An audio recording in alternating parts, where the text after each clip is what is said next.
London city mega హీరోలకు అడ్డాగా మారిందా అంటే అవుననే అంటున్నారు పరిశీలకులు. ఇదే సిటీలో రీసెంట్ గా మెగాస్టార్ చిరంజీవి గారికి, తాజాగా గ్లోబల్ స్టార్ రామ్ చరణ్ గారికి అపూర్వమైన గౌరవాలు దక్కాయి. వివరాల్లోకి వెళదాం. మార్చి 19వ తేదీన చిరంజీవి గారికి British parliament house of commons లో lifetime achievement award Bridge India వారు బహూకరించిన విషయం తెలిసిందే.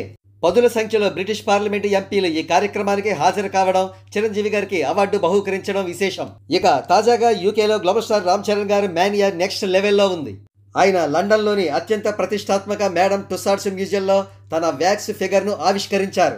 మేడమ్ టుస్సాడ్స్ లండన్ అనేది మొత్తం మేడమ్ టుస్సాడ్స్ మ్యూజియాలన్నింటిలోకి కూడా తలమానికమైనది అని అంటుంటారు. అటువంటి అత్యంత ప్రతిష్టాత్మక మ్యూజియంలో రామ్ చరణ్ గారు తన వ్యాక్స్ స్టాచ్యూని ఆవిష్కరించడం చాలా గొప్ప విషయం.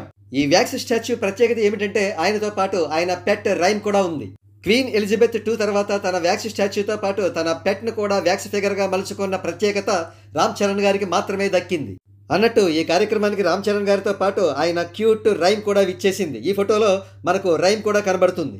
కాగా ఈ కార్యక్రమానికి రామ్ చరణ్ గారి తల్లిదండ్రులు చిరంజీవి గారు, సురేఖ గారు, రామ్ చరణ్ గారి సతీమణి ఉపాసన గారు కూడా హాజరయ్యారు.